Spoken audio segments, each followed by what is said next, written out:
প্রবাসে যারা আছেন, যারা ব্যাচেলর জীবন যাপন করছেন, যারা পরিবার যাদের সঙ্গে নাই এবং বিবাহিত, তারা তাদের যৌন চাহিদা চরিতার্থ করবার জন্য, যেহেতু এখানে উপায় নাই, তাদের স্ত্রী সঙ্গে নাই, তাদের জন্য কি হস্তমৈথুন করা জায়েজ আছে নাকি না জায়েজ?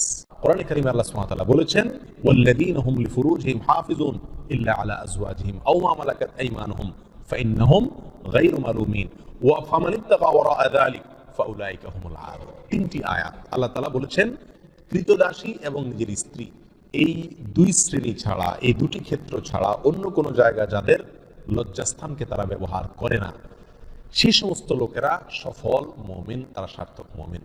ফামান ইবতাগা ওয়ারা'a যালিক, আল্লাহ বলেন এরপরে তৃতীয় আয়াতে, যারা এই দুটি ক্ষেত্র ছাড়া, স্ত্রী এবং কৃতদাসী, এই দুটি ক্ষেত্র ছাড়া অন্য যে কোনো ক্ষেত্রে তাদের যৌন চাহিদাকে চরিতার্থ করে মেটায়, আল্লাহ বলেন ফাউলাইকা হুমুল আদুন, তারা হলো সীমালঙ্ঘনকারী।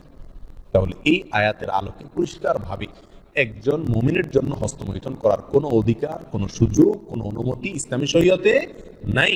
এটা হারাম এবং কবিরা গুনাহসমূহের মধ্যে থেকে একটি।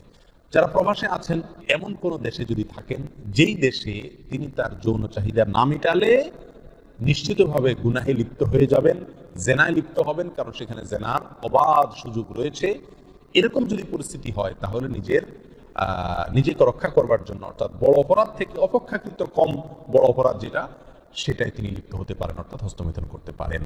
এটা কোনো ওলামা ইকরামের মত। অবশ্য অন্য ওলামা ইকরাম বলেছেন সর্বাবস্থায় হস্তমৈথুন করা কি হারাম। এই জন্য প্রবাসে যারা আছেন তাদের উচিত এই অপরাধ থেকে বেঁচে থাকা। বিশেষ করে মধ্যপ্রাচ্যে, আরব দেশে, সৌদি আরব সহ যে সমস্ত দেশে আলহামদুলিল্লাহ আল্লাহ সুবহানাহু ওয়া তাআলা পরিবেশ এখনো পর্যন্ত ভালো রেখেছেন, এখানে মানুষ চাইলেই জানা করার সুযোগ নাই। অতএব এখানে এই সমস্ত দেশে যারা বসবাস করছেন, তারা এই অজুহাতে হস্তমৈথুন করলে তাদের জন্য জায়েজ হবে না, এটা গুনাহ হবে, আখিরাত নষ্ট হবে, স্বাস্থ্যের জন্য যেহেতু ক্ষতিকর, সেই জন্য এটা শরীয়তে আরো বেশি কঠোরভাবে নিষিদ্ধ। এর জন্য সবর করতে হবে। নবী আলাইহিস সালাম বলেছেন, মান ইসতাতাআ মিনকুমুল বাআতা ফালিয়াতাজাওয়াজ, কার যদি সাধ্য থাকে সে নিজের চরিত্রকে হেফাজত করার জন্য বিয়ে শাদী করে। যদি বিয়ে শাদী করতে না পারে, এর মাধ্যমে সে নিজের চরিত্রকে হেফাজত করার মতো আর্থিক সঙ্গতি তার না থাকে, তাহলে নবী আলাইহিস সালাম বলেছেন ফালাইহি বিসসাওম, সে যেন রোজা রাখে। যদি রোজা রাখে তাহলে ইনশাআল্লাহ তার যৌন যে উত্তেজনা আছে সেটা প্রশমিত হবে, কিন্তু কোন অবস্থাতেই হস্তমৈথুনের অনুমতি নাই। শুধুমাত্র কোনো ওলামা ইকরাম অনুমতি দিয়েছেন ওই ব্যক্তির জন্য যে ব্যক্তি এমন কোনো পরিবেশে আছে যে পরিবেশ এটা না করলে তার আর নিজের চরিত্রকে রক্ষা করার বা জেনা থেকে বাঁচবার কোনো সুযোগ নাই। আল্লাহ তাআলা আমাদেরকে সবাইকে গুনাহ থেকে বেঁচে থাকার মতো ঈমানী শক্তি নসিব করেন।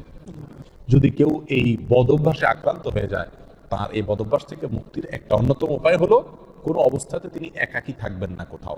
ইনশাআল্লাহ এর মাধ্যমেই আল্লাহ সুবহানাহু ওয়া তাআলা তাকে আশা করা যায় হেফাজত করবেন এবং বদ অভ্যাস থেকে তিনি বের হয়ে আসতে পারবেন। আল্লাহ আমাদের সবাইকে